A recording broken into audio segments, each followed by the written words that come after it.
Good morning, Laguna. We are back live this morning. This is Katie and Sam, and we are live on the air now with Chasen and Dillon from Inanna's Healing, or Inanna's Oasis. So we're all here with coffee. I know this is a little early for you guys.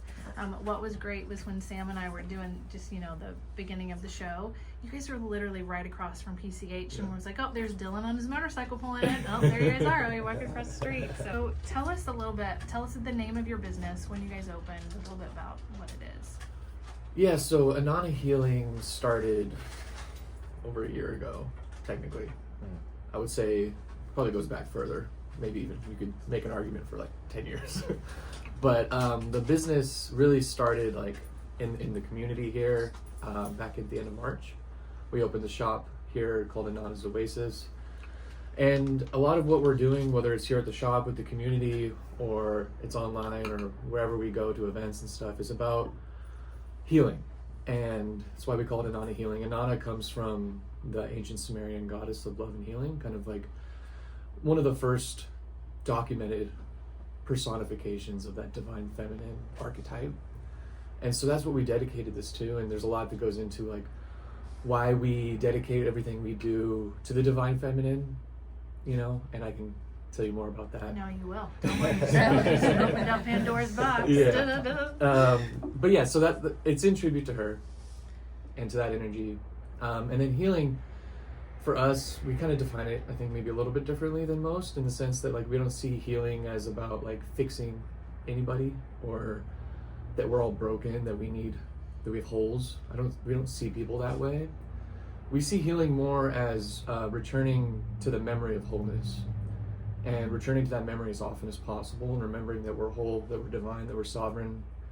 And our mission kind of collectively is to help people remember. And a lot of times what that means is having the right tools at the right time, being a little bit more intentional, because intention is magic, right? Putting your thoughts and your intention into anything you're doing, whether you're cooking or you're painting or whatever you might be doing, that creates actual magic. And that's a really good way to start remembering that you are magic. And so that's kind of what we do. And so we have different tools, frequency devices, different types of spiritual kind of technology. We love that space between spirituality and science. It's kind of like our little playground. And so a lot of what we do here is about that, making it accessible and kind of demystifying a lot of things and breaking down like a lot of the kind of gatekeeping that comes with some of the smoke and mirrors and this spiritual scientific kind of community. And just as we learn stuff, we try to share it, and so we'll do workshops, we'll do events, different things like that, and just try to get people more and more remembering their birthright, right, which is frequency, geometry, numerology, that kind of stuff. Now, you had mentioned to me this whole concept of divine feminine, and that there were three of you, three men. So tell me a little bit more about this, because when you said it the other day, I was like, oh, it's so good. Yeah. So as Dillon was saying, Inanna, the goddess, we don't stick to one archetypal energy. All of our products have different names for different archetypes. That's like yesterday when you came in, you saw the Murti of Lakshmi. Mm-hmm. So we built the shop around her. It's another archetypal energy of the divine feminine. And we're three men with a lot of beautiful, strong women in our lives. And we kind of look at it as the balance of masculine and feminine, where the divine masculine holds the structure, allowing the divine feminine to blossom and be free, and really get into that divine feminine energy. Yeah. So that's kind of what we look at the space as holding the structure for that. And we even call it the light tower, because we're like, when we open it, we're like, this isn't supposed to be a shop, like a retail shop. It is a community space. Like, we're holding the space for the people who are supposed to find us, and we're supposed to find them, to come together and enjoy and heal and grow together. So you guys, you grew up together, but what birthed this concept? Because part of what you're doing is energy and spirituality, but also part of what you're doing is very science. It's like a science lab in there. What kind of birthed this idea? Because it is unique, and I think you guys are bringing something to the public that you're going to see more and more of. But I feel like you guys are like pioneers who are doing this, and then maybe in 5 years you're going to see more of this. So we would have these little Dixie cups of 528 hertz charged water, and we would take it in like ceremonially before the breath works. And we noticed that our breathwork experiences were completely different if you were to ingest the water or not. And that started like an antenna going up of like, okay, there's more to discover here. And we would go on these little barefoot beach walks and kind of have this like little men's group therapy session.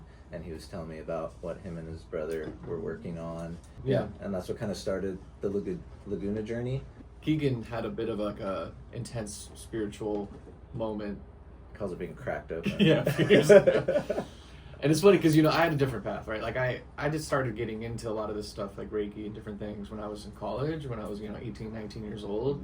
And then I'm naturally incredibly skeptical, and, you know, I challenge everything. I was in debate in college too, and my dad was a lawyer and his dad was a lawyer. So it comes natural to you to go, oh, okay, well, here's the other side of this. Yeah. Here's the flip side, which And I think brings a beautiful balance to what you guys are doing. Yeah, but when it's out of balance, when it becomes more than a balance, where you become too cognitive, too analytical, what ended up leading to me was kind of ended up in like a spiritual dry spell. I thought my way out of feeling, you know, and I was kind of living that way for a while. And then Keegan comes along and he starts telling me about all this stuff.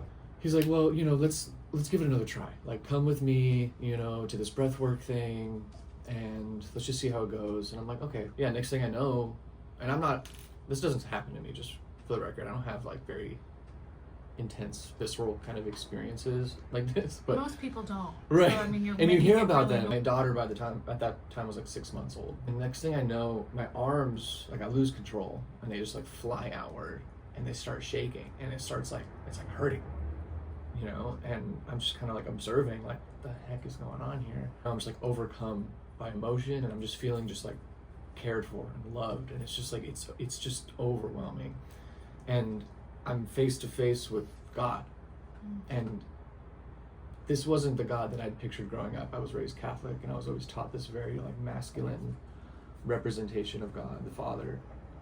And there was nothing masculine about this. And then she grabs my hands, and I feel her hands in my hands. And I'm just trying to understand what's going on, and then her hands shrink down to the size of my 6-month-old daughter's hands. Were you crying? I was. Start crying? I was. I'm gonna start crying right now.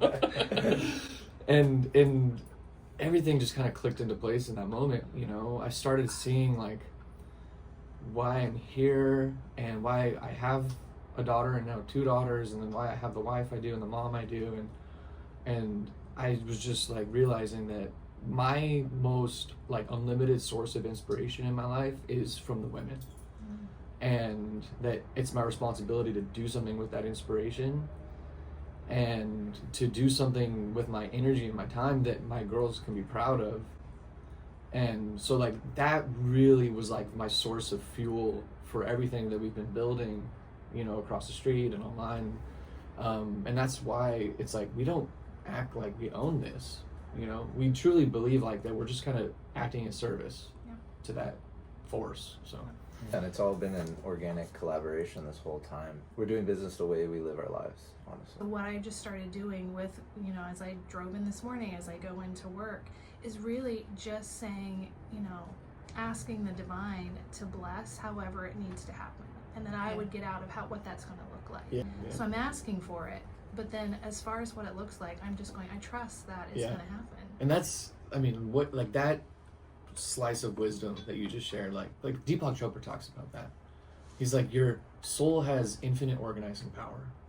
Trust it to do a better job planning and executing than you ever can.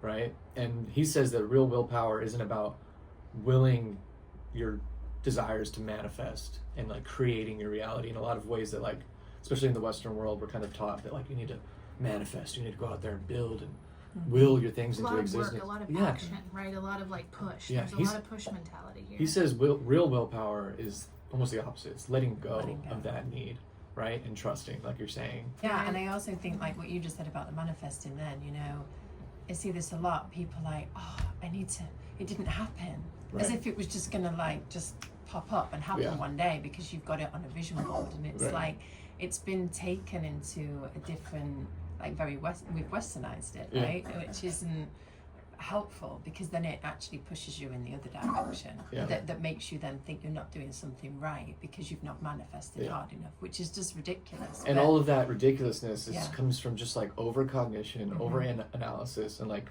thinking your way out of feeling. Yeah. Right. Yeah. And that's, I'm just But I learning think this that stuff. is what Even the innocent desire or behavior of like analyzing your own objective or subjective experience suppresses the intuition. It's such a danger. You think like, I'm being smart, I'm being responsible, I'm thinking everything through, but a lot of times what happens is you planted that seed and then you thought so much that you dig it up before it can even sprout, and you started the process over again. So what if someone is overthinking? Do you have any tips for them? This is my biggest issue, and that's what I say, like, this is what got me to where I'm at, is like overthinking almost killed me. Honestly, I ended up in a mental health IOP program because I was in such a dark spot, because my brain would just do this stuff. It would spiral out. And so the simplest, most tangible way to not do that is when you catch yourself, your thoughts are always going to be what causes you to feel bad things, whether it's stress or anxiety or depression or whatever. So when you catch yourself start feeling that way, my little trick that got me out of that real dark spot was just touching things. Like, you know, what does my shirt feel like? What do I hear? What do I smell? What do I feel? And Just be present, and like that a present just moment, tactile it feeling. snaps you into the present moment, and then you realize that like those thoughts about tomorrow or the past don't exist. Tomorrow doesn't exist. All that exists is this moment, and I don't have to feel this way. Then now I'll do like a so hum, like I'll just breathe in with so, out with hum, and I get into this habit, and that's kind of like my little trick now. And so now I just go back to my breath, and all those thoughts start to melt away. And so you're really re-engineering your thoughts. Right, Like you're building new rewiring pathways. Yeah. It's like you have to. It's like a muscle. You have to train it and use it. Mantra so hum. What does that mean for someone that's tuning in that might not know? Yeah, I don't want to. So again, I'm a big Deepak guy. He talks about mantras, and a lot of times you hear mantras in other languages, and you're like, well, I don't really intellectualize what this is, or even the translation of what this is. So I won't even go there, right? Because the way he describes using mantras, and you can use any words you want, right? You can pick anything, in, out, whatever. So the idea is you're kind of trying to get to a point of one-pointedness. You know, you're not trying to get to a place of no thought, but how about just one thought? You know, let's get there. Yeah, it's like an anchor, isn't it? Yeah, it's an anchor. And the reason I like Soham, and the reason that like I am drawn to some of these more traditional mantras that aren't in English, is because the way he describes it is, you know, they've been used for thousands of years. And when you go to use them, you're borrowing from all the generations of people that have worn into it and put their energy into it. And so you get to kind of ride the wave of the culture and the way in the generations of people that have kind of used these mantras. You get to be a part of that, and you get to participate in that culture. And so I feel a little bit more powerful when I get to use something like Soham, and I'm grateful for it. I'm grateful for the contribution, and to be able to kind of make it a part of my lifestyle. And I use it everywhere. I use it when I'm meditating. I use it, and so to me, I like the idea of being able to like kind of tribute to the culture, something that's been around for a very long time. And I love the idea that I'm kind of doing this collectively with the song, with like the community of other people that have also used this mantra. Yeah, Sometimes it's nice to not, so it doesn't have a meaning to you. It's just a sound or a syllable, A vibration. So you're not connecting into calm, peace, you know, Right. you're not identifying with it. Sometimes the best thing to do is to just, you know, chant Ram or Soham. we always just like to know a little bit about morning routines, and if you have anything you want to share that somebody might be listening and think, you know, I might try that first thing in the morning. I have morning routines I do with breath work,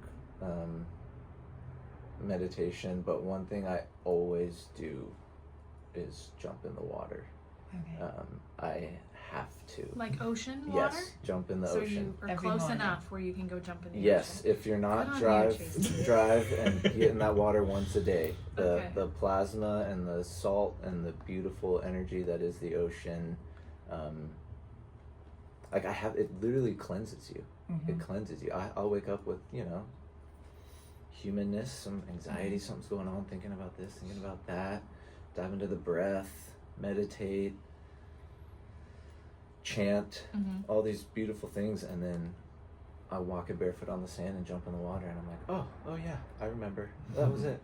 Plus, also I would say there's an aspect of communing with nature in there too, right? So you may not be near a beach, but you may be near a mountain or a forest or who knows what, right? So just kind of having that chance to connect with nature in that way, I think, is probably where a lot of the magic comes from. Oh, definitely. What is your morning routine? And maybe someone listening will be like, oh, I'm gonna give that a try. Yeah. I just want to start by saying this, like a PSA, that if you don't have a morning routine, or you don't feel like your morning routine is as good as it could be, or you start having all these thoughts, like, it's okay. You don't need some super spiritual, super healthy morning routine. You're not failing if you don't. Yeah, totally. Or if you miss a day. To that. Yeah. And so I don't want anybody thinking like, oh, well, if I don't do all these things, then I'm not healthy, I'm not spiritual, I'm failing. Like, so, and I think that's something that I had to kind of unlearn. And that's why I wanted to share, is because, like, the days that you don't do the routine, or that you didn't check off all the things, it used to be that I would really beat myself up for that, And so don't let your routine become something that punishes you, when you fail to accomplish it. That being said, my mornings can be a little crazy, and it's actually funny because when you said, what's your morning routine, I kind of froze up because I was like, what is my morning routine?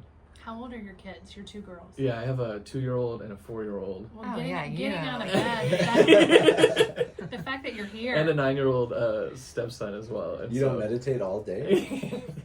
No, but that being said, I think the reason I kind of froze up about the question was, like, I don't really see it as like, okay, here's my morning routine, here's another routine. It's like, I just try to live the lifestyle and, like, kind of take the day to practice when I can. And so typically what it does look like is I do have stuff I do, right? So in the morning I'll get up, freshen up, all that, but then I'll go and I'll make my coffee. I make my own coffee, Chasen. Yeah. Coffee snob. And yeah. No, but the reason I like to do that is because a little trick I've learned about intention and magic and stuff is, like, the more you're touching and involved in the stuff that you're making, whether it's art or food or coffee, the more opportunity you have to kind of, like, elevate it and expand it. And, like, so the best, I feel strongly about this, that the best cup of coffee you ever are going to have is the one that you make yourself. And it may not be that first time, but you're going to find what works for you. And so I like my system. I use a Phin filter, which is a Vietnamese style filter, and I brew my coffee right on top of one of our devices, which is called Aurora's Echo. It's a 520. Is that the grounding one? That's the That's the frequency. Okay. Yeah, so 528 hertz. It's a frequency generator. It's a perfect size to put a cup of coffee on and brew your coffee and charge it up to that frequency. So I start my day drinking that frequency. So that's important to me. Well, it's almost like a ritual. It is. Ceremony. Yeah. And then, I'll sit down, I'll go through my journal. I got a lot of projects going on. And so I'll go through and copy over everything I didn't do the day before and stuff that I'm still working on. And then a lot of times it's like rushing the kids to the grandparents to watch them for the day, because my wife and I are both working so much. But even then in the car, it's like, okay, I can be driving here in silence, I can put music on, but I have 15 minutes, I might as well start getting my Deepak in. And so I'll put Deepak on. You go to your man. Yeah, I go to my guy, my dad, and I'm like, I'll put him on. My daughter's in the back. I have no clue what the guy's talking about. I, most of the time, don't have a clue what he's talking about, honestly. It's so hard to wrap your head around sometimes. You got to listen to it 100 times before it starts sinking in. But let's get those repetitions in. And I think it does have effect on the kids, just the voice and the frequencies and what's going on. And I've even caught my daughter when she was like 2 years old. I look back and we were listening to Deepak as a family in the car. I look back and she's sitting like cross-legged and has her hands out like she's meditating. And I'm like, where did she even see that? Like, I don't do that. I don't meditate like that. What's beautiful is because she hasn't forgotten. Right. Yeah. Exactly. She still remembers. Yeah. She's still in that connection where for her it's easy to just know. Well, because they're still so present too. Yes. The kids. Other than that, I try to find the time, right? I try to meditate 20 minutes a day. But keyword is try. Of course. There were you can't be black and white. You gotta go outside. I mean, for me, I live in Irvine. I have beautiful like trails and stuff I get to walk through, and so the 20 minutes of meditating, I love to get that in. So you do like a walking meditation? So no, I like to sit. I do like a form that I've been drawn to called Anapanasati. It's just like a mindfulness breathing meditation. Set the timer for 20 minutes. Sometimes I'll do it here on the beach if I'm around, or I'll do it in the sanctuary. I'll do it at home at night after the kids go to bed, wherever I could find the time to do that.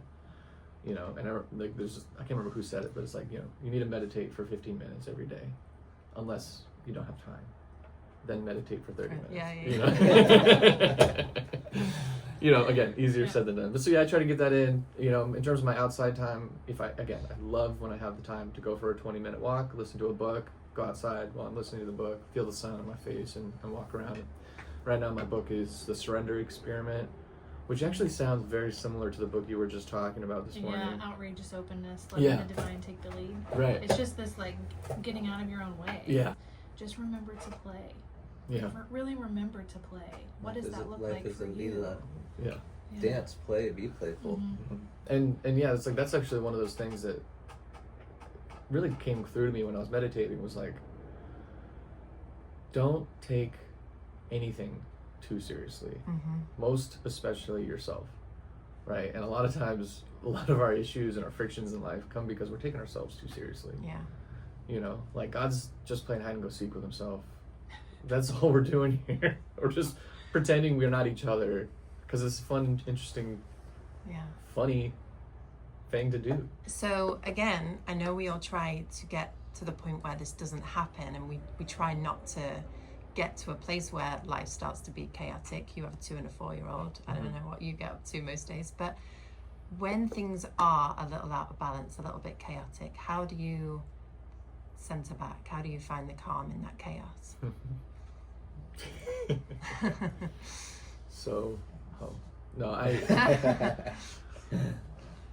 Yeah, you gotta have a bag of tricks, you know, and that toolbox, whatever you want to call it, should be constantly being added to and even taken away from. And I think there's no better trick than connecting to your breath, coming present, and you know, chaos calls for a reaction, right? And oh, that's so good. That was good. Thanks. But no, I mean, but it's true. Like, you know, when you're in a state of chaos, going back to the theme of today, right, which is like this human in you starts coming out, and this fear of surrendering starts to come out, and you start feeling this absolute need to act and to react and to start solving the chaos. So you start doing, and then the chaos doesn't get any better. It gets louder. It gets louder. It gets bigger. Yeah, you're part of it, you know, instead of observing. You stepped into the energy and the vibration, and you were a part of that. Yeah. Yeah, and so when in doubt, do nothing. That's my favorite saying, and that's what I've been working with for a while now. I feel like that needs to be like a bumper sticker, Yeah. and a t-shirt, and a coffee mug. We're working on. I have a hoodie, or like a hoodie design that I'm working on that just says "Do Less Club." You know, because like do less, accomplish more. But I always say this, you know, is it borderline laziness? It's a great question. You know, because I'm like, at what point is the right balance of surrendering and choice? And so doing nothing doesn't mean sitting in your room with the door closed. Right. Yeah. And just and sitting binge there. watching TV. Binge watching, yeah. Which again, you have permission to do that if that's what you want to do. Yeah.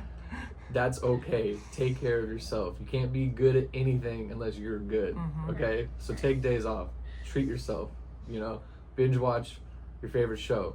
That's okay. But that being said, do nothing, but still be constantly engaged in activity. Right? Tell us more. What's that? Do in the sense of exerting your will on the environment around you, whether it's people or circumstances. That's doing. And it leads nowhere good. So in that sense, do be engaged in activity. Participate in your community, contribute, create, right? Parent, whatever it is. That's not doing. It can be. That's just being present. Right. Like still being present and living your life. If you're parenting, for example, and the way you're parenting is because you're trying to mold a child into something that you think they should be, that's doing, right? You know, you're constantly trying to define who that kid is for them and build the life that you think they need or they want or whatever. And you're putting all this pressure on yourself that if I'm not going through flashcards every night and doing sensory play and doing all this stuff, that I'm not a good parent and my child's not going to reach their full potential, you're killing yourself. And in some transitive way, you're hurting your kid too, you know? And so Instead, play, have fun, do what feels good, spend time with your child, and not putting that constant pressure on yourself. The time may look to an observer identical, but what's happening internally and what's the internal dialogue is going to be vastly different. And to me, that's the difference between doing and not doing. You may be doing the same activity, but you're not forcing a certain expectation or outcome, and in some way kind of hurting the process in that way. So Tell us about what's going on tell us about the expansion at Inanna's Oasis and what you guys have going on. yeah, so a couple big things. First off, we launched this water business called Aqua Harmonia. In some ways, just to show people in a more approachable fashion what charging things can do, both from a scientific standpoint with frequency generators and frequencies, and then also on the spiritual side, energy work and Reiki, that kind of stuff. So we put all that into the water, and we're hoping to expand that into shops all over the place. So keep an eye out for the water. If you haven't tried it, it is phenomenal water, and it may ruin all other water for you. Yeah, I can't drink any. So the name of the actual, I want to say it's not a shop, it's a space. Yeah, the space is called Inanna's Oasis. The brick and mortar is Yeah. Inanna's Oasis, but Yeah. within that you have your own water company called Aqua Harmonia. Yes. You're charging the water, and tell us Yeah. more about that, because you're charging it sparkling water, Yeah. still water. So Take it away. that's a great point, actually. So we have this process that we've kind of defined as charged by Inanna, and we apply it to everything. The water we It's make. on the back of the bottle. Yeah, there's a there, little if you can mark. see it. It's kind of like a stamp, like organic, but instead That's it good. We're says setting the precedent. yeah, Okay. charged by Inanna, and so that means that it went through certain ethical sourcing and cleansing in terms of the materials. It went through active charging. It continues to go through passive charging, and I could explain a lot more. And in fact, we're open sourcing the whole process just so that everybody can see it and use it, and it's not something that's we're trying to hide or It's make not proprietary. taboo, right? No. Yeah, you walk in and you just show us exactly Yeah. what you guys are doing. And everything we make goes through that process, whether it's our sprays, oils, candles, you name it, the jewelry. Everything. And we're actually looking for opportunities to help other businesses apply our methodology to what they're making too, and so that they can also have a charged by Inanna product, whether it's something consumable, wearable, whatever it might be. There's wine, for example. Can we charge wine? What can we do to elevate this wine with frequencies and that kind of stuff? And so that's like a kind of a bigger vision, ongoing project. We want people to be more intentional about what they're consuming, and to be able to have the option and go to the store, and everything they have is like, do I buy the charged or the uncharged? Kind of thing. Do I buy organic or non-organic? I think, like I said, you guys are the pioneers on this cutting edge, that in the future, we used to see like organic or not organic, or we used to see like fair trade certified or not fair trade certified, right? Or natural cacao or not. Right. And so now I think you guys are setting a precedent, and something that's new that people are just now acknowledging, but we're going to see 5-10 years from now, that's going to be mainstream, Yeah. So you guys are doing it. What is the 528 hertz for someone tuning in that doesn't know what that is? 528 hertz is a frequency of love, transformation, and DNA repair. Isn't it so funny, synchronicity? The song playing is 528 hertz. Hey. There you go. We have different little background songs. But So not only is it beautiful water, but you're also ingesting that frequency, the frequency of love, the frequency of transformation, the frequency of DNA repair, and it's affecting every single cell in your body. It is returning that to remembrance, that we are whole, divine sovereign beings. Like we've been and you talking also about. charge with other frequencies as Correct. well. Yeah, The depends on water what we're working with. is the water 528, Yeah. both And we- sparkling and still. Yeah, and we have a vision for going into other frequencies. We just said, what's the best one to start with, and 528 was the obvious choice for us. But we'd love to I expand think that. it's used the most in healing modality. Right. And we've, I was talking to Chasen about this yesterday, we've seen now, even just in like the regular medical platform, they're now using sound and frequency as approved healing devices to Yep. be treating people. Mhm. So we're seeing like even our Western medicine change the way that we're looking at sound and frequency, and how that helps the body heal and repair. When we make stuff, we really try to apply as much intention as possible, right? So like our first product was just a spray, and you can use it for your body, your room, yoga mat, whatever you want, your car. We're like, okay, let's make sure the water is charged. Let's add magical ingredients like plasma and colloidal metals, ormus. And so let's choose that intention, let's say abundance, let's match it with its correlating frequencies, its correlating stones, it's correlating essential oils, and create something that of course smells good, but it's really like truly a spiritual technology in itself when you use it as a mind, body, spirit impact. And so that process and that like intention applies to whatever we're doing. And so if we're making something that's supposed to be like a sovereign energy, gives you that grounded kind of authority, regality feeling you're looking for, then we're gonna match those with the right frequencies, stones, etc. And so yeah, and the water, it's a great example. And we have more stuff in the works, and we're constantly just kind of tinkering and experimenting and trying to make stuff and playing. Yeah, just having fun. Yeah. So what other projects do you guys have going on over there across the street? What else are you gonna be? Yeah, we're starting a men's group soon, and a women's group. Oh yeah. Yeah. Would that be a weekly, a monthly? Yeah, I think I'm shooting for a weekly. At the very least, it'll be bi-weekly. And yeah, just like local guys getting together, talking, learning more about like the stories we tell ourselves, and kind of sharing and getting advice from each other. So you'll lead that, you'll guide it, or have the container for it. Yeah, right? exactly. Yeah. And I just felt inspired to do it through like my own kind of path, and I wanted to contribute something, and I've always been drawn to like helping other guys like kind of overcome a lot of this stuff that we've kind of been taught as men, especially here in the West. And some of those things are like, we can't be artistic, we can't be creative, we can't be vulnerable.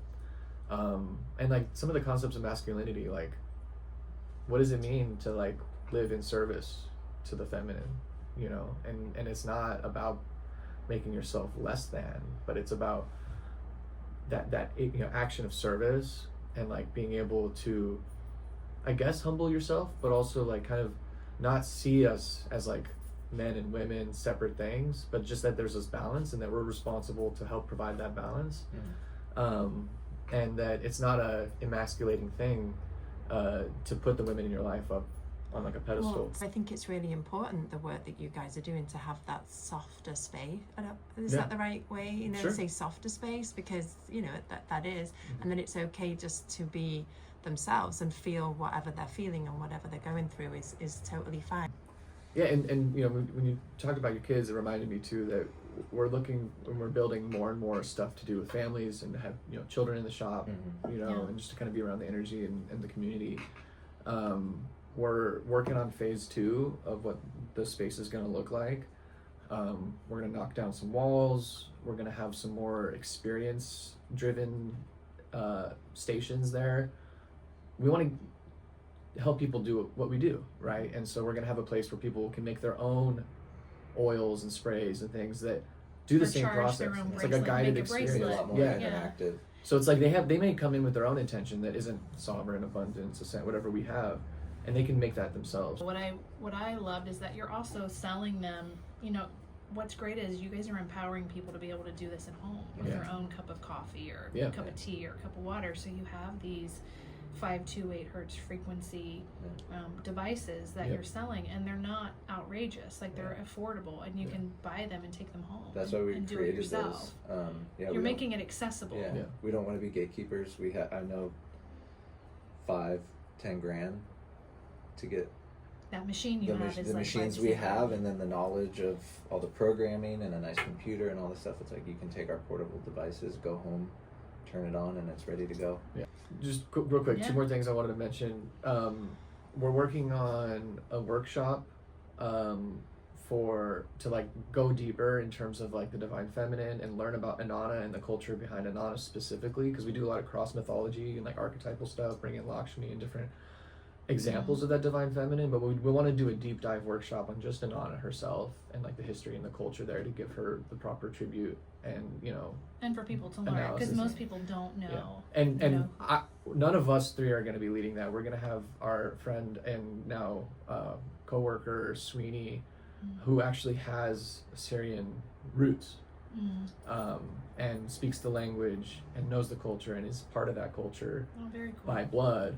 She's going to help us and actually help host that event. So that's going to be like a cool divine feminine workshop. And where can we find out? On Instagram or your website? Where will we find out about these events? Yeah, so it's always good. Hit the website and just join the email list, because we'll be telling stuff there. Social media is, of course, a really good place to go. Instagram, at Inanna Healing. YouTube, all that kind of stuff. You know, you'll be able to find us pretty much anywhere. Also, I just noticed all your jewelry while you've been talking. Oh, Is yeah. that so? Because you both wear similar Yeah, that's pieces. the question. Yeah. This is one of our products. So The I want question to I know want- is, can you get, because Yeah. that copper ring that you're wearing right now, that one, I Come want on that. in. I want All right. that Go one. ahead. Well, copper is one of these, you know, Yeah. sacred materials that we love to work with. I mean, going back again to Inanna and the ancient Sumerians, like they stored all their food and water in copper for a reason. You know, it's scientifically antimicrobial. It's like good for keeping like your health and like. It's a Vedic too, isn't it? To Yeah. do that, use copper in the Vedic. Yeah, exactly. They'll actually drink medicine. water Yeah. from it, and so it's also, you know, in electronics and technology, it's incredibly conductive. It's like one of the best conductors. Tesla loved copper.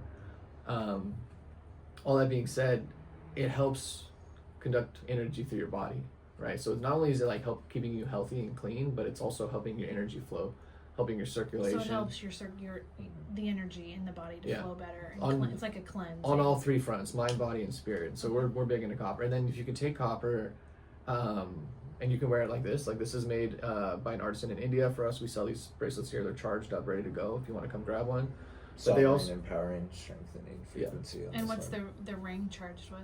well, it copper depends. ring? So that's what I'm gonna say. Like, so when you see copper like this is for those listening, it's two bands of copper twisted together to form a perfect circle. Now, this is called a tensor ring, and these are sized depending on like certain sacred cubit measurements, and depending on the twist and the size of the circle, it's gonna have a different frequency. And so these aren't really necessarily built or intended to be worn as jewelry or anything. I have some that are size of hula hoops. Yeah. They go under my bed when I sleep. There's some the size of a finger or even smaller. And so they're designed, depending on that size, to have their own frequency. And they work as like an analog version of what our devices do. It's a different form of the same technology. So cool. You know, everyone go check out their stuff or check out their website. Yeah. I wore this watch today because I stopped wearing this and then I put it back on and I turned it off where it doesn't sync. Like I have an Apple Watch on right now. I used to wear this all the time and then I wasn't sure about the energy in it and the feel in it. And then I made sure it wasn't connected to my phone. So right now I just have it on as like a clock, Yeah. right? It's like a proper watch just to see the time. But I was curious, what are your thoughts on that? Like EMF and stuff. On EMF, yeah. I'm wearing like a copper and a wooden Yeah. necklace that's supposed to, you know, kind of cut EMF emission. Mm. But what are your thoughts on that for Apple Watches? And just curious. So, real quick, my first thought, and I keep going back to this, but everybody listening, if you have two phones and an Apple Watch and 5 Wi-Fi routers in your house, it's okay. You know, like it's okay. There's no avoiding EMF. There's no, you know, unless you can finally get out into the woods or on a farm somewhere, like you're going to be bombarded with this stuff all the time. You know, your microwave is the same frequency as Wi-Fi and Bluetooth. It is. Like, so whether you're around the Bluetooth, you're standing next to the microwave, you got your phone in your pocket, you're getting bombarded with this stuff all the time, right? So our bodies are amazing. You know, it's not killing you. It's not going to ruin you. It's not going to make you unable to reach nirvana, or, you know, it's not going to have some big negative effect. But at the same time, it does have an effect, and your frequency is something that you should hold sacred and something that you are responsible for keeping aligned and keeping in a healthy resonance. So yeah, of course, taking steps, being responsible, like your necklace, working with, like some people will put even tensor rings embedded onto their phone. Do you have that I on have yours? one of those. Oh yeah, I've seen that. I've seen Yeah. this before. So like there's things you can do to offset Oh, that's the cool. negative effects of certain frequencies, but at the same time, like you're not, unless you hide yourself in a Faraday cage, like you're just it's gonna happen anyways. So it's just about becoming more active and engaged in like what frequencies am I working with. Like for example, if you bring in the guy's pulse into the house, the 7.83 hertz, and that's got about a footprint of about 300 to 400 square feet or so, that is going to help and like protect you from some of the negative effects of EMF and that kind of stuff. Is it going to remove it altogether? No. And in fact, there's not really any way to do that. It's just about being more intentional about, if I'm going to be bombarding myself with all this noise all day long, I need to also find ways to bombard myself with really positive frequencies as well. Anything else you guys want to say? Because it's already almost 9 o'clock. Went by fast today. Thank you, gentlemen. Stay tuned. We got plenty. Of All right. Well, thank you for coming on. This has been the morning show here on KXFM Radio. No Coffee, No Prana. Bring a little calm in the chaos. And we have had 2 of the 3 co-founders of Anna's Oasis, Anna's Healing here, Chasen and Dillon. Thank you guys. Thank you. It's been lovely.